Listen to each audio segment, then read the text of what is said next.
Hi, I'm Reva with Quality Sewing, and in this class I'm going to show you how to take the quilt sashing feature on your embroidery machine and turn it into wonderful quilt designs that you can put anywhere.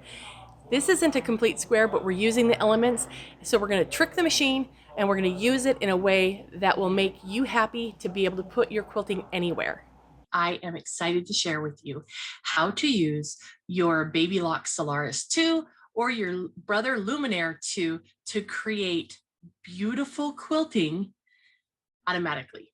Well, almost automatically. So we're going to be using the quilting feature, the sashing feature, and I'm going to show you how to use that in a non-sashing way. So let's take a look. So if we take a look right here at the screen, at the area right here, I've got this really great quilting going on. And this was a quilt that I had made. It's a small, like a table topper, real fun. It's a disappearing 9-patch. And so I thought with the background fabric, which is just these little areas here, I thought, wouldn't it be fun to put the featured quilting in there and let the secondary pattern kind of pop? So that's what I decided to do. Well, I struggled with, how do I want to quilt this? Do I want to draw my own in my design center or IQ Designer on a Baby Lock? That's what I thought I would do. And then I sat down to create it and I thought, wait a minute, there's beautiful quilting patterns right in the machine. So why don't we use those built-in patterns to create the area that we're working on? So if you take a look here, I've got an area that is kind of an L shape. One side is longer than the other, and then there's a corner. So if you've used your sashing feature on your machine, you know that it will build a corner and it will work its way around. So I thought that I have all the pieces. I know I can get the pieces, so let's just sew part of it. So that's what I thought I would do. Now, in that, my area is not that big, so I realized that it would not break it up the way I wanted it to be broken up, because it could do the whole thing in one hoop. This is not very big, and my hoop, of course, is larger. So then I thought, well, let's work on a different way. So I'm going to show you that. But before we do, let's talk about getting your project ready to embroider for your quilting. And I love embroidering my quilting because the machine sews absolutely perfect and no problems there, right? So what I did is I've got my project, I've got my batting, and I cut it quite a bit wider than the project itself. So it's about 12 inches wider all the way around, give or take. Okay. And then my backing, I have that extend out past as well. It doesn't have to go the whole 12 inches, but I did have it extend out past the edge of my project. Now, one batting that's great for doing embroidered quilts is called Battleizer. It is a batting that has stabilizer in it, and we do carry that on our website at qualitysewing.com. So feel free to pick up some of that. It feels really, really yummy, and it has an actual layer of batting right inside the material. You'll never feel it. You can't tell, but it has a nice amount of stability. Now, I did baste my layers together, all 3 layers together. And how I did that is I used a product from Quilter Select called Free Fuse. And I just wanted to tell you about it because this stuff is absolutely wonderful. So what it is a granule. Let's see if I can pour some out here so you can see. It's a little granular. And all you need to do is lightly salt your fabric. So I put my layers together, I put my batting down, and then I took my top and laid it over the top of my batting, peeled back some of it, and just lightly sprinkled. You just salt your project with this. You don't put a whole ton down, just lightly salt it. And then you're going to put your iron on it. And this uses a low temp iron, or I'm sorry, a medium temp iron. Don't go for hot. I know it seems like if warm will do it, then hot on an iron is even better. And I subscribe to that theory of less is more. But in this case, follow the instructions. So just lightly sprinkle and then hold your medium iron on the surface of your quilt for about 5 seconds or so, and then shift to the next spot. You're not going to iron it. You just press and press and give it a good 5 seconds per area, and then lightly see if it's adhered. Now, the neat thing about this is that this is a polymer, and it's not sticky and it's not stiff. So your needle will go through it perfectly fine. And when you are after you've got it adhered here, you're not going to see any areas that look especially gluey. It won't come to the surface. You'll never know it's there. It will just hold all your layers together so they don't shift. Now, you may notice another thing that I did is that I have stitched all the way around the perimeter. And this was just an extra safety measure that I chose to do because I didn't know how long it would be before I could come back and get this quilted. And I didn't want it in my sewing room and move it around and then have it come apart. Because if you do pull on your free fuse basted areas, it will come off. It's semi-permanent, so it's not like it's glued forever, right? So I just wanted to make sure I gave it the best chance there. Okay, so you've got your quilt prepared. It's all prepped and ready to go. So now we need to talk about what we're going to do. All right, so let's go back to this square right here. So what I decided to do is create a full square that I needed to create. And because when you're using a sashing, it works with a whole square, a whole area.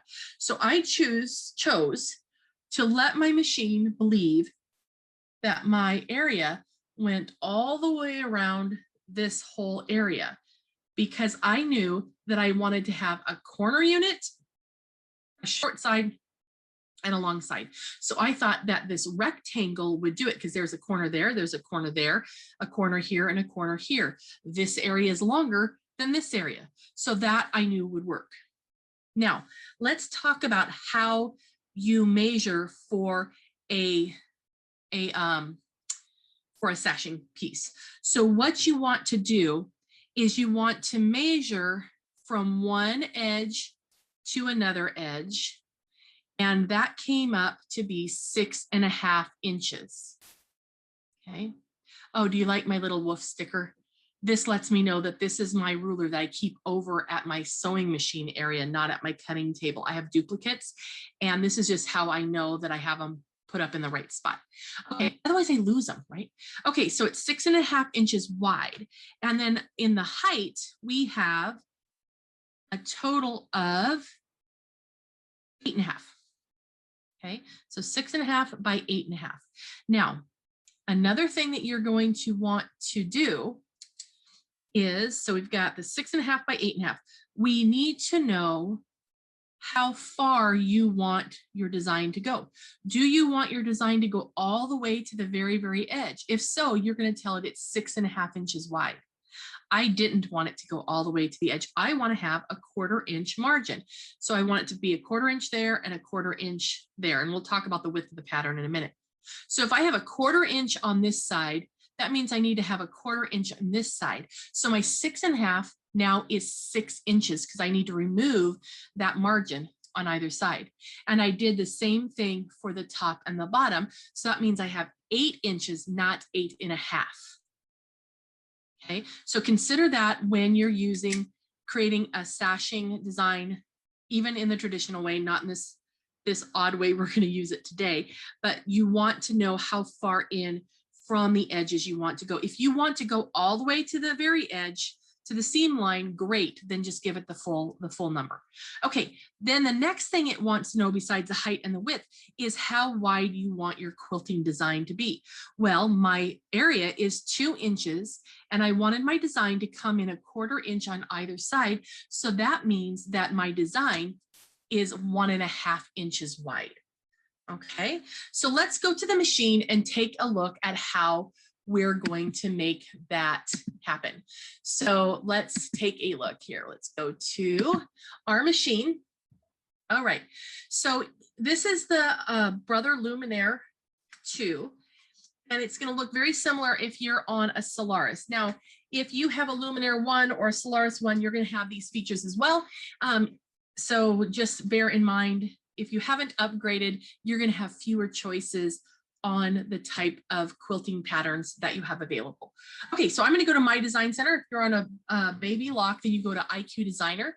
And with this video, please feel free to pause and go back and rewatch and then come back. You know, do whatever makes you happy. Okay, so now what I'm going to do, I'm sorry, I told you to go to IQ Designer, and that's not what I meant at all. We wouldn't just need to go to embroidery. Okay, I'm sorry, I told you the wrong thing. Okay, so we're in just regular embroidery, and your Q section is your quilting or your sashing patterns. We've got some beautiful designs in here. They're absolutely lovely, but I thought that it would be fun to do this quilting pattern right here, because I thought that that would be reminiscent of the floral pattern that is in the fabric. And I chose a thread color that complemented the fabric. Okay, so this is the one I want to use. So I'm going to touch the word and say set. Now this gives us two choices. Can you stitch it all out in one hoop, or do you need it broken up? Well, the first thing I did was say, of course it can fit in one hoop. So let's do that. We know that we want the width to be 6 inches. See how it's highlighted here? 6, set. And we wanted the height to be 8, set. And we wanted the design itself to be 1.5 inches wide, right? And set. Now, before you go any further, make sure you choose the hoop that you want to stitch it out in, okay? So if you want to use a smaller hoop, like your 9.5 by 9.5, that's great. So now I say next, and it's created this beautiful design. Now let's put it into memory. All right. So now to retrieve it, now ignore all the stuff here because we're going to recreate that. The one at the very top left is the one you just did. So if you have a memory full of fun stuff, you're going to have the newest will show up in the very top left. So when I pulled this in, I thought, oh man, I messed up. Look at that. I created one design and I don't want to sew the whole rectangle. I need to have just elements. So I thought, well, that's a bad thing. So let's go back and let's do it again. So I'm going to choose the same design and I'm going to say set. I want to have it broken up into the different elements. So let's choose that. My width is still 6 inches. My height is still 8 inches. And my design is still 1.5 inches in width, or in width. But I need to have a hoop that is small enough that it's going to divide this design up into small segments, because you saw what happened if I told it I had a larger hoop, right? So let's take this down. And I decided, in scrolling through this, you can see all the different hoop sizes that are here. I went with the 4 by 12 because I know that my 6 inches is wider than that 4-inch hoop is, right? So now I said next. So here are the elements that it's going to need to create, to sew that whole thing in that smaller hoop. I've got corner units, I have a short unit, and I have a longer unit. That's the pieces that I want. So now we put that into memory and say, okay. And now this one here, you can see it tells you the size of the overall design. And this is the one that is made up of these small subsections. So these are the 3 pieces I need: the corner, the long, and the short. This is working out really great, right? So I thought, what order do I want them to sew in? Because I thought maybe it will be continuous. Don't worry, it's not. So you could probably not have to worry about that. But I chose to start with my long one. And then I set that into my hoop area. And then I clicked on add. And I can't combine. What? So that did not let me do it. But if you go to, let's take a look here, it still can't be combined. Okay, so what that means is that any element that you have in our sizes here, in fact, I'll return and I'm going to delete that out of there. Let's just go back and let me show you. So any piece that you have that is part of one of the programs that you've created to do a whole, it won't let you combine because the machine has data that's built into this file. So the machine will help you align them. Okay, so here's what I did. I brought this guy in, I said set, and then I put that into memory. If you touch memory, and then tell it to put it on the machine or the stick or whatever, then it will add it into your machine's memory. Then I deleted that one. I went back and I grabbed the second piece, which would be the corner, set, memory, machine, delete. Then I went back again into here, chose the third piece, set, memory, machine, delete. Okay, so that's how I managed to get all three of the elements as separate pieces that we could work with. So I want to bring in my small one, I mean my long one, set, and I'll just move him off to the side a little bit, and then add. Now I'm going to bring in my corner unit and set. Now he is facing the wrong way. I need him to go this way. So I'm going to go edit and rotate 90 degrees. Now it's going the correct way. All right. Can you see how this stem is going that way and this one's going that way? It's going to make a point. So on here, I'm going to go to edit and I want to just mirror image that. And let's move it up. Now we can get that set right in. So that way those stems overlap and they match. Now it's a perfect match. All right. Now let's bring in our small piece. Here's the small one. And I'm going to set it. Now I am going to rotate him. Well, before I do, I want to show you something else. I got to not rotate him yet. His rose looks more elongated and larger than the others. And it probably is because when the machine had to figure out how to place them in the quilt area, it does automatically adjust the size. So I'm not really overly thrilled with that. So I'm going to make him a little bit more stubby, and I do want to bring him in a little bit so it looks more in keeping in scale with those. Now I'm going to say okay and rotate 90 degrees. And now we can take him up and get him placed right into position. Now, one thing to note is that I know kind of how to position these because I've already done it. But I just want you to know that you will probably play with the location and the placement of your pieces. Okay, so let me click over here. Yeah, I need to bring him up. Oh, and don't forget you do have a zoom. And then you have a zoom and you have a pan. So we can pan that over. When you're done moving, turn that off. And there, now I'm perfectly lined up. All right, and okay. I'm going to show you how to group it all together in a minute, but we're going to run back over here and do our, we're going to look at this area here. Okay, so let's talk about getting our area into our fabric. So I'm going to choose this spot right here. This one right here. Now, before I do, I should probably show you this. I have a monster hoop on here. This is the magnetic hoop, and it's really makes doing quilting very, very easy.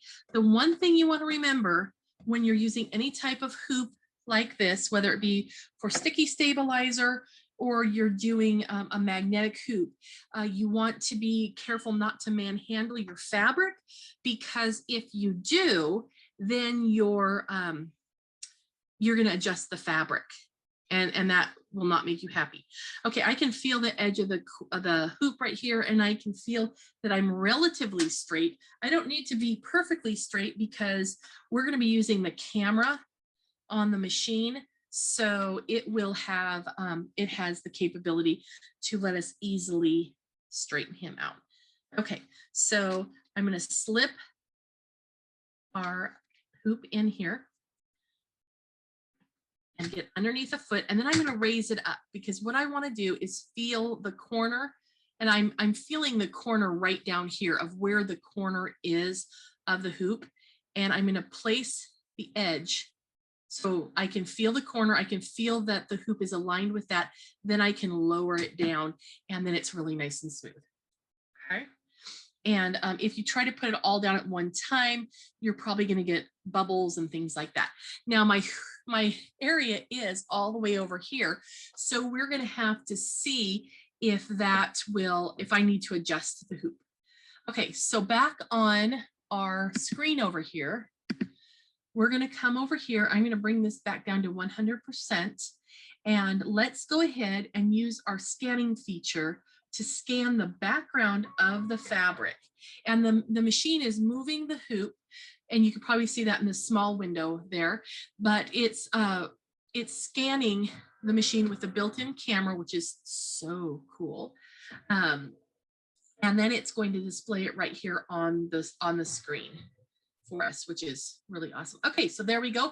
Oh, it looks like I do have enough space there because here's the edge of that area, and I can zoom in a little bit so you can maybe see that a little bit better. Can you see where the edge of my area is? Okay, this design is not in the proper place, but that's okay. We're going to get it there. So what I need to do is move the design, but right now our design is 3 different pieces. And if you move one piece, that means you're going to have to move all 3 separately. So let's group them together. I'm going to touch my little button down there. Did you see that? Let me go back. Right here at the bottom, there's a square, circle, and triangle with a red box around 2 of them. This is your group icon. And I'm going to choose all of them and then say, okay. Now we can touch this button that will combine that into one area. Now I can move that as a unit. How cool is that? So now we're ready to stitch this out. How cool. But before we do, why not put it into memory so we have that unit already built? Okay, so now let's go back and take a look at the fabric for a minute.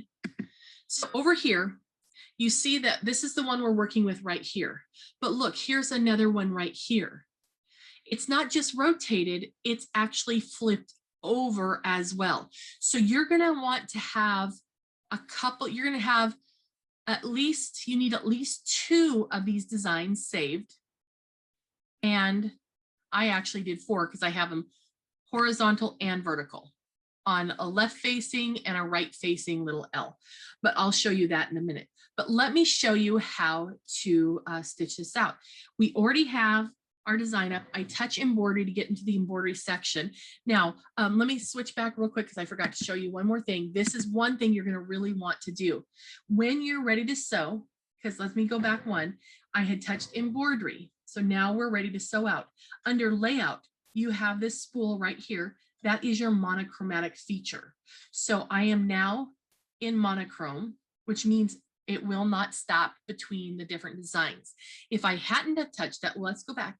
Layout, I've got all 3 sections and it would stop after every one, thinking that you might want to change thread colors.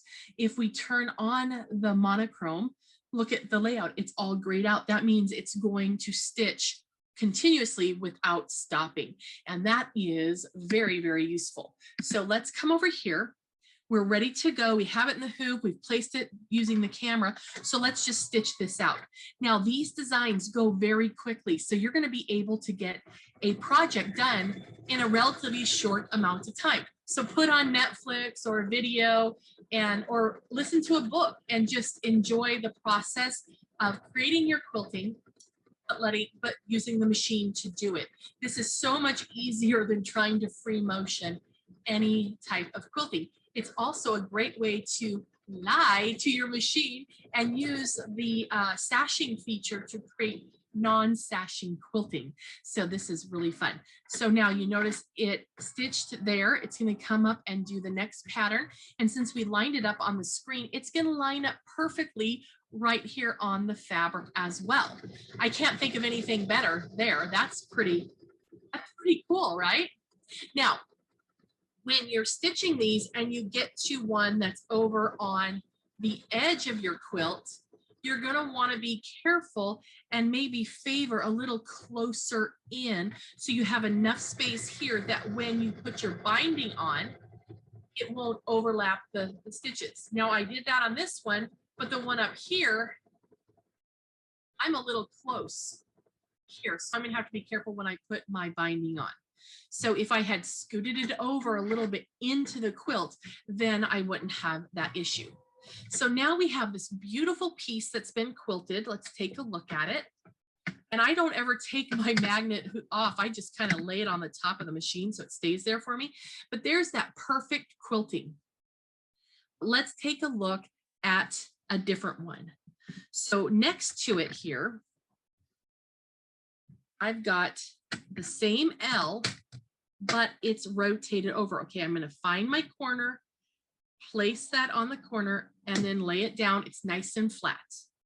Okay, so now we're going to repeat the same process, but we're going to have to rotate our design. So let's go back over to the machine and take a moment here. We're done with the embroidery here. So let's go in here and we're going to go ahead and scan. Whoop, I got to go back to return. Got to return. Got to get into the editing portion. Now let's scan our area again. You are going to need to scan every time because every time you change the hoop area, you have a new perspective, right? It may be crooked, which is no big deal because you can just rotate it in the machine, especially since you have them all grouped. Okay. Now, I should make sure that we have put into memory the grouped one because that would make a difference. So I'll add that in just in case we need to step away and come back to our project. Okay, so here is our L and here is our design. So it is not the right direction. So I'm going to rotate this 90 degrees and 90 degrees again. And there is my design ready to go. So let me just pop that in, use my nudge buttons. Oh, here's a tip. Let me give you a tip. You've got move, which gives you your move buttons, which is great. If you go to rotate, you have rotate and move. So this is a good button to go into because then you can do more than one task at one time. So I'm going to go ahead and shift this over a little bit just so it's the way I like it. It doesn't have to be absolutely perfect because who's going to notice, right? You want to do this to make you happy and give you the joy of creating something really beautiful. So if you're very uncomfortable with eyeballing things, you can use a friction pen or a water erased marker and put your 1/4 inch line so you can try to line it up, but or to help you line it up, not try to line it up. But the thing to know is that the machines, the way it creates this pattern, it's not 100% symmetrical. So it's extremely forgiving because you have loose areas of shape here and they're not square. If you choose a design, oh, look what I did. I did not choose monochrome. So I'm going to have to hit this button every time. Just so you know, if you don't hit monochrome before you start stitching that very first stitch, it can't be monochrome until you're at the very beginning. You can't change that on the fly. Okay. So back to what I was saying is that, well, I don't even remember what I was saying. I got distracted. So anyhow, oh, square. So if you choose a design that has very straight edges and very straight lines, like the Greek key that is in the pattern choices that we have, you're going to find that you're going to need to be more precise with how you choose to lay this design out onto your quilt. So if your quilting is not quite straight and your pieces aren't quite straight, you may have a little bit of a challenge with that. But if you use a design that is not that way, that has more forgiveness in it, you're going to be happier, at least when you first start. Okay, so let's take a look at this real quick. Okay, so now we're done embroidering. Now the thing, and let me return. We have done two that were this way. We did the first one that went like, here and down. And then we did a 90 degrees so we could go down and across. But in this particular pattern here, this is how this one worked out. But if you take a look with this one, okay, if you took this design was short and long and you rotated it, it's not going to work at all in this one because that's long and short. So let's take a look at how to fix that. Okay, so over in our machine here, you can take this and you can rotate it all day long, but you can't flip it over. And that's what we need to do, is flip it over. Okay, so I'm going to come back and delete this one. And then let's go to our pieces here. Let's see if I'm going to need to bring in my extras here and add, not my extras, but my originals. Set, add, and the long one, set. Now let's zoom in. So I need to move these off of each other. Okay, so this one's already good to go. This one now, the stem is going the right direction, so I don't need to do anything with him but get him in there. And then this one, I want to change that size. You got to do size first, because if you do the size or rotate and then do the size, it's going to need to go back to the original if you're reworking that. Okay, so I'm happy with that. Okay, now let's go to rotate, and I need to go 90 degrees. Oh, but now he's making a peak there. Can you see that? We zoom in a little bit so you can see. Those stems are going to make a point. So what I'm going to do is flip him over, and I got to rotate him again. Now that stem is going to look good when I move him. All right, so now that's lined up, okay. And then we're going to come down here and select everything, okay, and group it together. So now we have an L that goes the opposite way. So let's take a look at that. So here's this one, and I can come in here and, before I do that, let's put that into memory. You always want to do that so you don't lose it, right? So we have our first one here and our new one. So you can see that they're basically the same thing. They're just mirror images of each other. So unfortunately, we can't mirror image the whole unit, but we were able to go back and recreate it as a whole unit. Now, let's look down at the quilt a little bit more.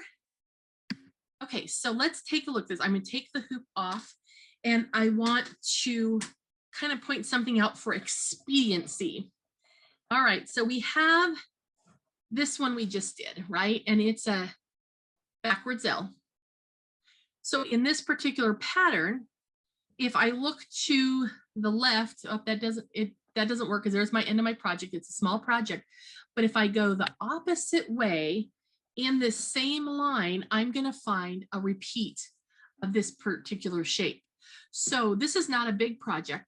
So what I am going to do is find all of my backward L's, and I'm going to do them all at one time. So I'm going to work down the row and then find if there's another row and work down that one. And then I can pull in another one. So I'm not rotating all the time on the screen. I'm able to just shift my way along the project, and it's going to get done in no time at all. So this is just a short little afternoon project. The quilt, I believe, is 40 inches by 30 or something like that. So it's not overly big. It's just a table topper, or I'd make a great little crib quilt too. So, and this pattern was done, it's a disappearing 9 patch with just a pack of charm squares and a couple of squares of background fabric. So it went together extremely quick, and it is just absolutely lovely. So that is, in a nutshell, what I wanted to show you today, because this is an absolute fun project. And you're going to be able to have a great time using this technique and create your own quilts. So take a look at the video, rewatch it, pause it when you want to, and then move forward. It's lots of fun, and it's really not that hard once you figure out how to choose your overall size of the unit that you want to tell the machine that you're using, so then you can build your sections. So have fun and play with your machine lots.